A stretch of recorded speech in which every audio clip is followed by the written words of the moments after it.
That Ben Volen piece about the Crafts not speaking at the owners' meetings was interesting in that he says a bunch of people there were asking him questions about the Patriots.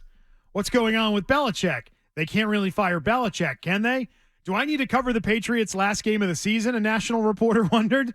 Would they consider bringing in a GM for him? It's like every question we talk about every day here. And then he said the one that he got asked about 27 times was, will Bill coach again? Where would he go if it is all over here at 71 years old? Where would Bill Belichick go? Do you think he would coach again? And he writes, it's fair to wonder if Bill would try to uproot and start fresh with a new organization and a new owner, considering his life has been in New England for 24 years. We played the Brewski clip off the top today with Bert. Brewski wants him to walk away and be done. I don't think he's going to be done. If it's over here, I've said it, he's getting another job somewhere else. I think there are several teams that make sense. Yep. And I think he's going to take one of them. And the biggest one that nobody really talks about is if McCarthy fails in Dallas this year. Yeah, I think pop him and hire Bill. To me, and I just said this to you guys off the air, I think for an owner it's a credibility play. And everybody says, no way Dallas would do that. Jerry did it once. Jerry did it when he hired Bill Parcells. On a runway. And the reason he hired Bill Parcells is because he had a credibility problem, right? If you go back to 2003, they had gone through 3 years of Dave Campo. They were almost a decade separated from the Jimmy Johnson era. Everyone looked at Jerry Jones's organization like it was a complete mess. Yeah. And Bill Parcells gave him credibility. And since then, the Cowboys have been pretty consistently competitive, right? Like, always had good rosters, always been in it to some degree with a couple of exceptions. Big players, big old-style giant-type players in the NFC East. Yep. And so Bert, I've watched a lot of pre-games over the years covering this team and being around them, and I'm there early. I know Bill's every step on pre-game warm-up. Yep. I know the team goes out first. I know the special teams coaches come out. Bill walks directly out of the locker room and goes and stands next to them on the goal line, and they start looking at the wind, and they start talking about it. Then Bill just stands there and watches the quarterbacks. Then he goes up the other end, turns around, and watches down the other end. Yep. This time he came right out, was with Joe Judge, saw Stephen Jones, went directly to him, shook his hand, and then went over and found Jerry and gave him a hug. And it was bang, bang. I'm like, wow, I never saw that before. Yep. Yeah, so I just think if that goes the wrong I think it's a respect thing, too. Like, It's those a guys respect thing. I mean, those guys are big in the game. there are very few. I mean, Respected owners. how many guys are left that were in the league in the 80s? He would do it for the Mars, too. Yeah, there are very few people left in the NFL that were around when Bill was with the Giants, and the Joneses are two of them, Jerry and Steven. And so, like, I think that's a possibility. The other one that just kind of the rumor mill won't let go of, and I'm talking like coaching agents, people like that, is Washington. And why is that? It's because, again, credibility, right? And like we just talked about Dallas, Jerry needing credibility when he hired Parcells, right?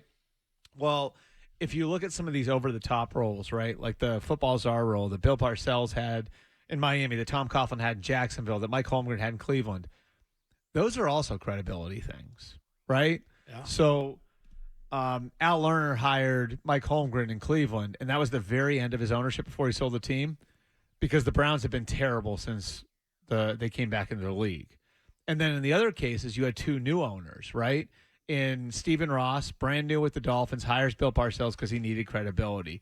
Shad Khan, still relatively new in Jacksonville, hired Tom Coughlin because he needed credibility.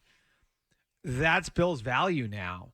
And so if you're Josh Harris, the new owner in Washington, and things go the wrong way this year and you're blowing it up, and Bill is suddenly available, I mean, either as a coach or as an executive, probably not both, right? Yeah. You're probably not going to give him everything. Right. But do you say, this is an easy way for me to get credibility, for us to turn the page as a franchise, for people to look at us a little bit differently? Yeah. Instantly, I'm going to get credibility if I do this. Right. And looking at their schedule, they're like 3-3 right now. They could easily, just based on who they have to play, maybe end up with, I don't know, 7 wins. Like, not good enough. Got to do something with the coach. Got to make a change. I think it's fair to say, like, when there's a new owner there, like Ron Rivera, been a really good head coach on balance for like the last decade plus in the NFL. he needs to knock it out of the park to keep that job because every new owner comes in and thinking, I'm going to bring in my own people. Sub 500 season isn't going to Right. get it done. Right. Yeah. So, like, those would be the two, and they're both in the Bill NFC to East. Washington. They're both in they're both in the NFC East, right? And I guess you could throw the Giants in there if something crazy happened, but I think that they're but there's symmetry to it. Washington is home for him essentially. Well, right? I just looked up. Where's the Washington facility? It's in Virginia, so All you're right, so it's looking not at the to stadium. Landover, This- but to the stadium. Annapolis to the stadium is 24 miles. That's all.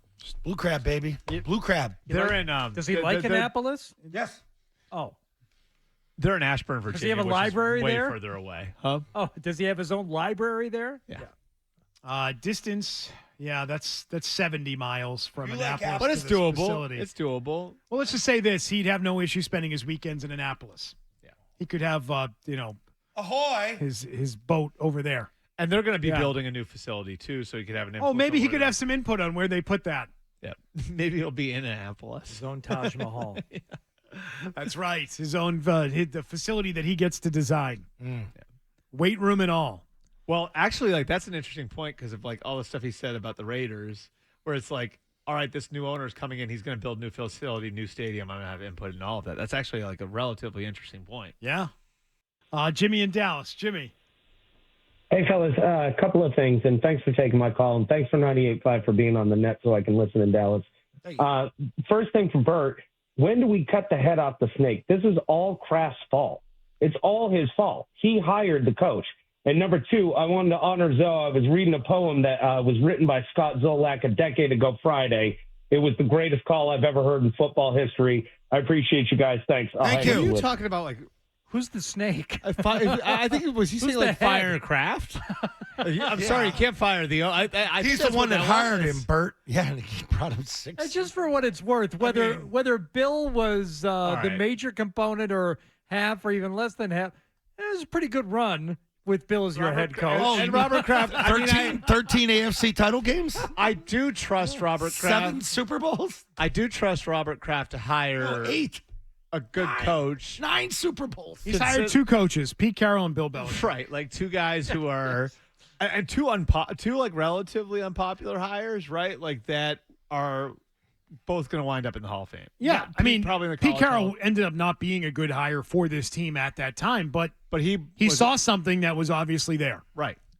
He identified that this guy would make for a good coach. It just And not didn't just a good blossom college for coach. Pete Carroll until he was with the And Seahawks not, later yeah, on. and not just a good college coach, a really good NFL coach. Like, regardless of what happened in college. Yeah.